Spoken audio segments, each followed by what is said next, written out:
Tu dois veiller. Tu dois veiller à quoi? Tu dois veiller à quoi? Tu dois veiller sur quoi? Veiller, veiller, veiller. Tu dois veiller à quoi?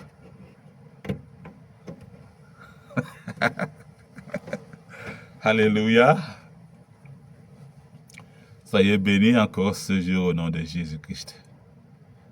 Avec amour.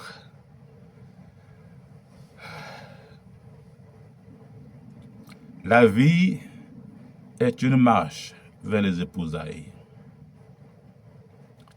Cette parabole que nous venons de lire, n'est-ce pas, parler de 10 vierges. Pourquoi Jésus prend le chiffre 10? Le Seigneur ne prend rien au hasard. Quand tu veux comprendre la Bible, quand tu lis la Bible, sois méticuleux, sois curieux, sois profond. Même une simple virgule à sa place. Les chiffres. Le monde spirituel s'interprète par les chiffres et par les noms, et par les lieux, et par les symboles. Ici, le chiffre 10 montre quoi? Ça montre la complétude, le tout, le total. Il s'agit ici de tous les hommes.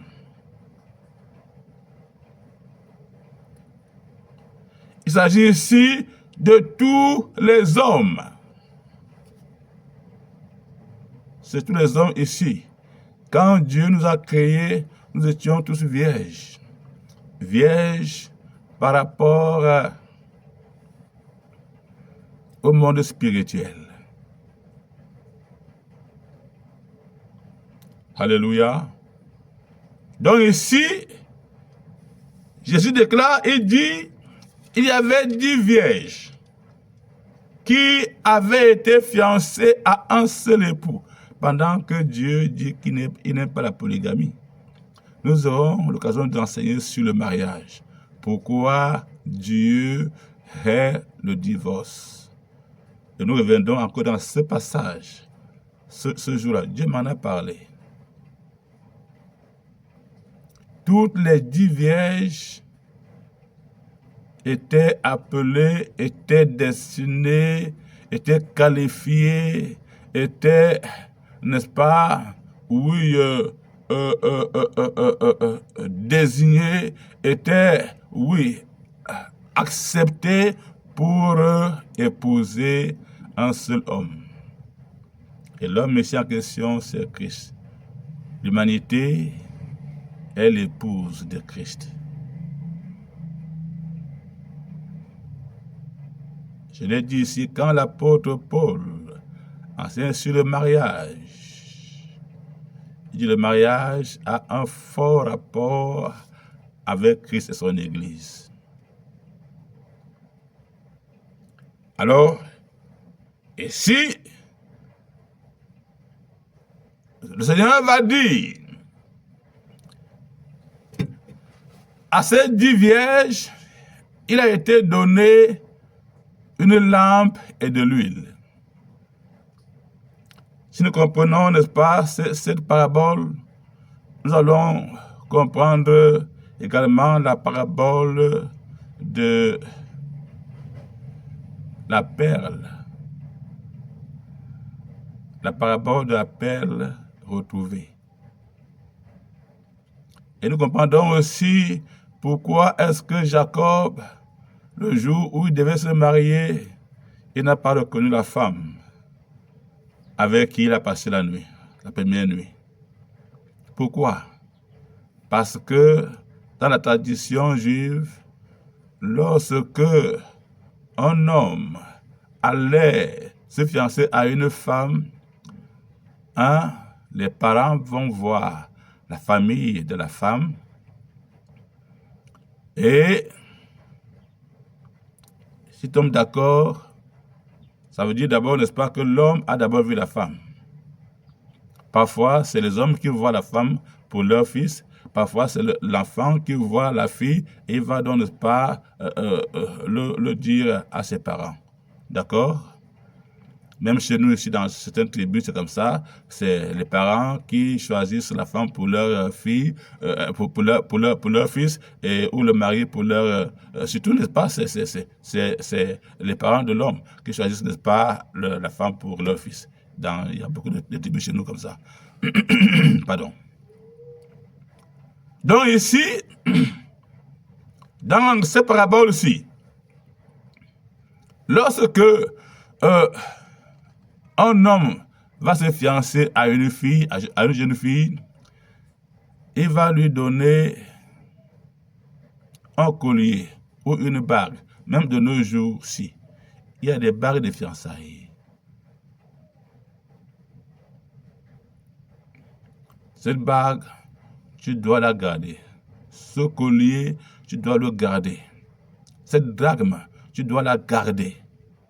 Parce que le jour où elle se perd, ce jour-là, c'est par cette bague-là que les gens reconnaissent que tu es déjà réservé à quelqu'un de bien particulier.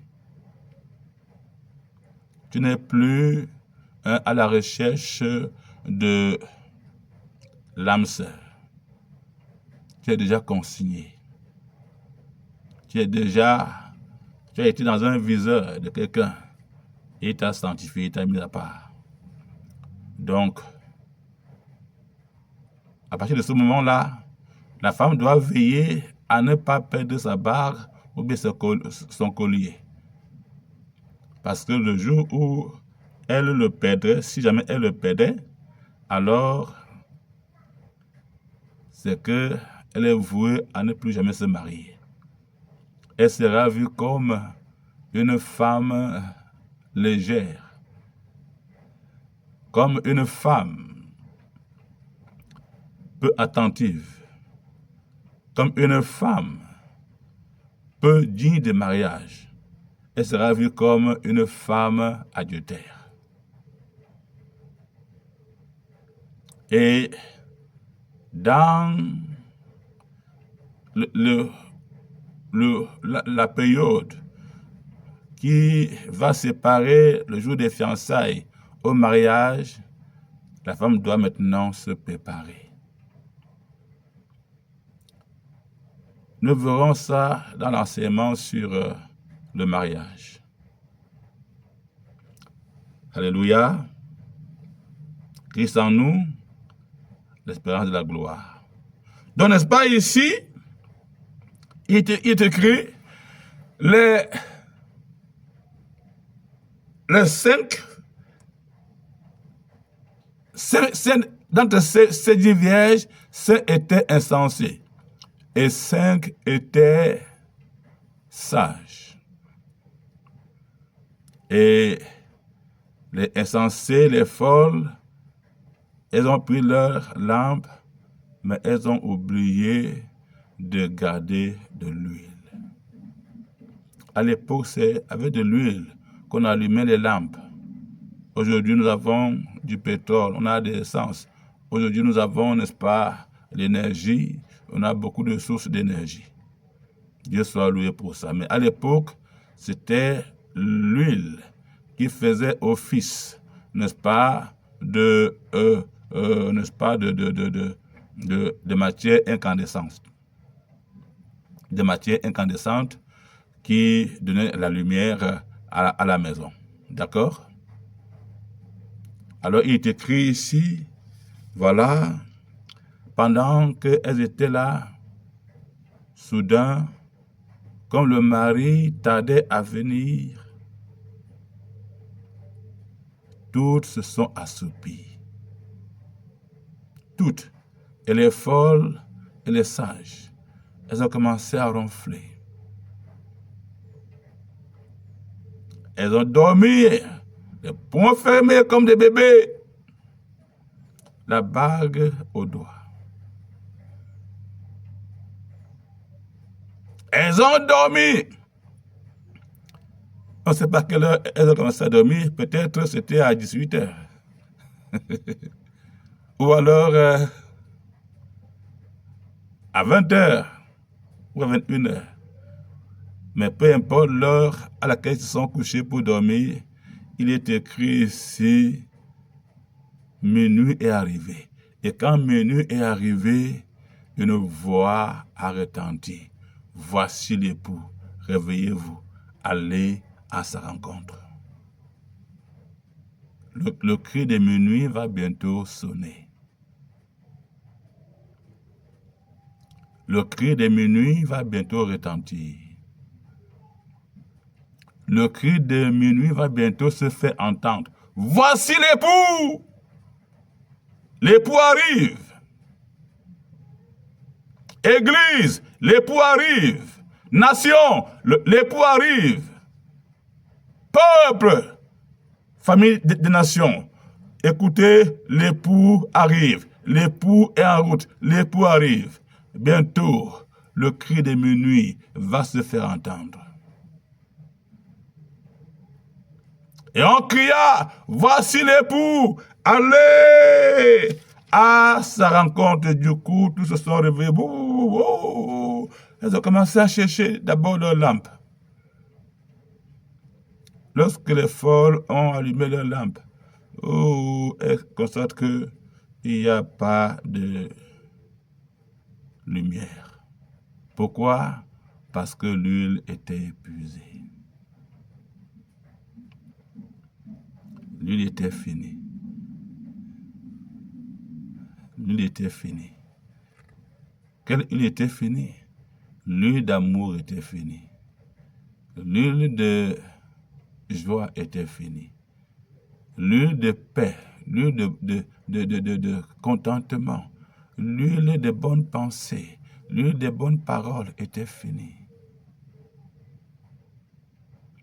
L'huile était finie dans leur lampe. Je vais enseigner sur comment marcher dans la lumière.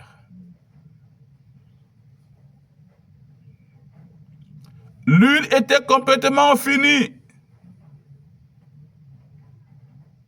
dans leur lampe. Oh, c'est l'huile qui donne la lumière.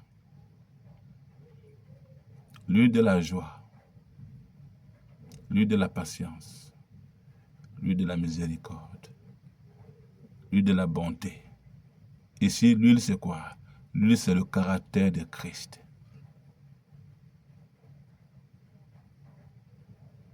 C'est ce caractère qui va te faire luire, qui va te faire briller. Tu vas comprendre ça ici, dans ce passage. Alléluia. Que ton huile ne finisse jamais au nom de Jésus. Alors, il est écrit ici, voilà, ceux d'entre elles avaient leur huile dans leur lampe. Elles ont allumé et la lumière a pris. Elles ont pris le chemin pour aller à la rencontre de l'époux. Pendant qu'elles y allaient, ceux qui n'avaient pas d'huile ont dit à leurs consoeurs, « Eh, pardon, aidez-nous avec un peu de votre huile. » Les filles ont dit que niet.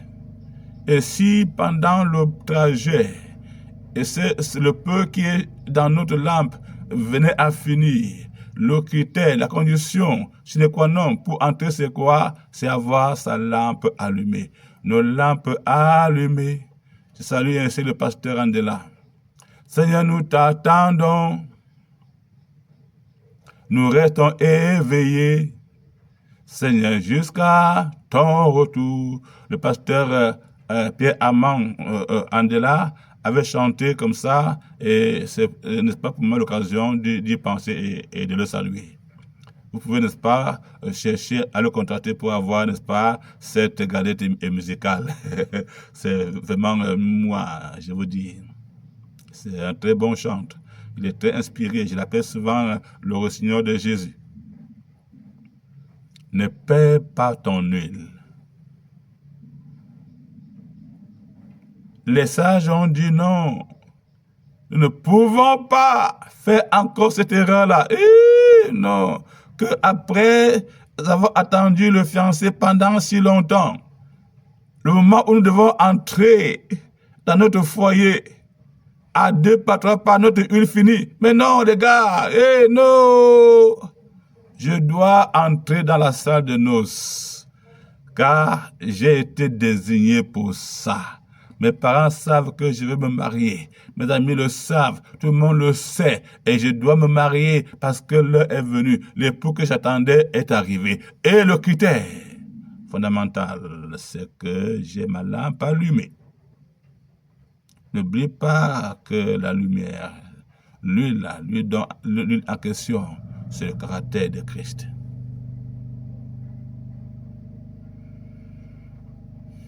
Alors, voici, il est écrit, lorsque elles sont entrées comme ça, la porte s'est fermée derrière elles, pendant que les 5 folles, les 5 insensées, les 5 imprudentes, les 5 folles étaient en route allant chercher où trouver l'huile.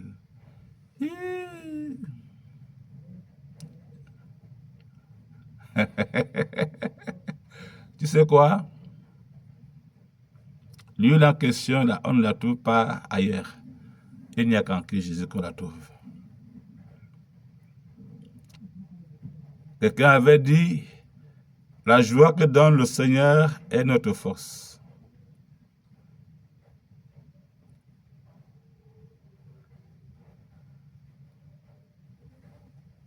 Jésus, le fiancé, avait donné à toutes ces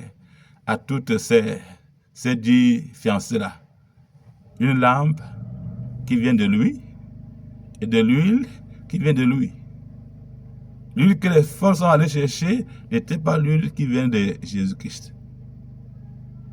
C'est pour ça que leur lampe n'a pas été allumée après.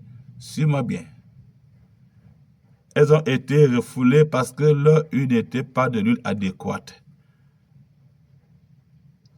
Comme quelqu'un aurait voulu apporter un feu étranger dans le feu divin. Ça, c'est l'huile du monde. L'huile du monde ne peut pas te permettre d'entrer dans le royaume. Le monde trouve sa joie dans quoi? Pas beaucoup dans Dieu, mais dans les choses, n'est-ce pas, que vous connaissez. L'argent, le sexe, les plaisirs, le luxe, c'est pas ça là. Cette huile-là, Dieu ne la considère pas. Elle n'est pas qualifiée pour te faire entrer dans le royaume. Demande l'huile de Jésus-Christ. Sois béni encore ce jour, toi qui m'écoutes. Ce message est donné, n'est-ce pas? On va le sectionner en plusieurs parties pour faciliter le téléchargement. Alléluia, alléluia. Tu es béni à ce jour. Je le sais, tu es béni. Tu es vraiment édifié. Alors, il est écrit ici, oh, maintenant quand les 5 folles sont venues, elles ont trouvé la porte fermée. Elles ont toqué, ton, avec larmes aux yeux. Elles ont crié, Seigneur, ouvre-nous, Seigneur, ouvre-nous. Et le Seigneur va dire, mais qui êtes-vous? Elles ont répondu, c'est nous, tes fiancés qui ne sont pas entrés. On est allé chercher de l'huile pour allumer nos lampes. Maintenant, nos lampes sont allumées. Laisse-nous entrer. Pendant qu'elles s'attendaient à ce que le Dieu de miséricorde leur ouvre la porte, suis-moi bien, le fiancé a bel et bien ouvert la porte. Maintenant, les voyant, il leur dit, « Hey, mais c'est toujours vous là? Mais je ne vous reconnais pas. »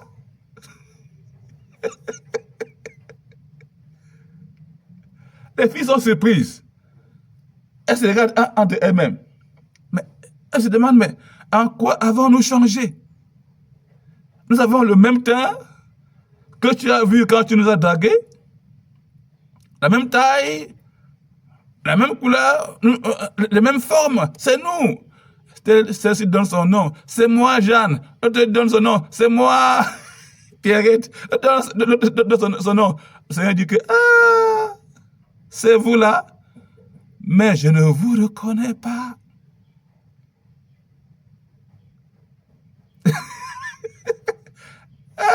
Les filles se fâchent. Elles disent, mais comment tu peux dire que tu ne nous reconnais pas? Hein? Comment tu peux dire ça? N'est-ce pas, c'est toi qui es venu me draguer quand j'étais encore chez moi, au village, chez mes parents? Comment tu peux dire que tu ne me connais pas? Et cette bague que je porte ici au doigt, qui me l'a mise, c'est pas toi? Les filles ont commencé à paniquer. Comment tu peux dire que tu ne le connais pas? Hein? Le jour où tu venais, tu rampais le long des murs de nos parents pour chercher à me draguer. Et que je refusais, n'est-ce pas que tu disais que tu vas... Elles ont bavardé. Le Seigneur regarde et dit, je ne vous reconnais pas. Ce n'est pas un déni, hein? Il ne les a pas reniés. Mais, en vérité, Jésus ne les a pas reconnus. Pourquoi? Parce que ces filles n'avaient pas son caractère. Arrière de moi, je ne vous reconnais pas.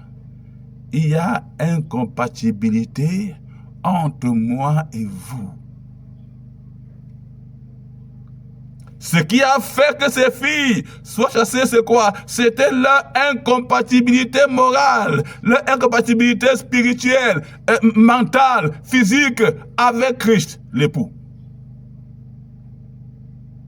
L'Église est là pour nous rendre compatibles à Dieu. Faisons l'homme à notre image et qu'il soit compatible à moi par son caractère. Yakolo Sakata.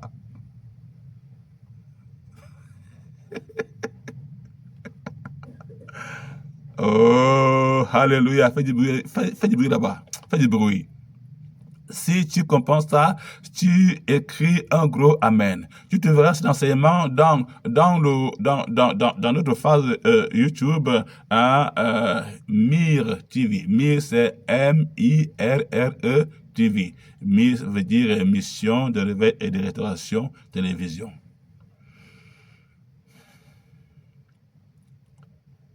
Ne sois pas incompatible à Christ, sinon tu vas rester derrière.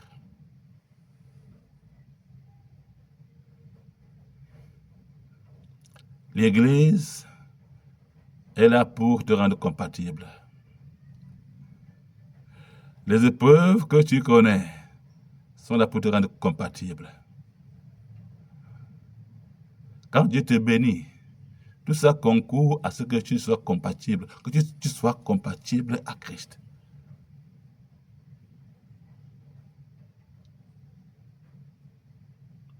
Alléluia. Ça passe? Ça passe? La vie, c'est quoi? C'est une marche vers les épousailles. Nous sommes appelés à épouser Christ par son caractère, par sa nature, par sa vie. Quand Jésus dit, laissez les païens chercher les choses, vous là, cherchez le royaume des cieux et sa justice, et le reste là viendra.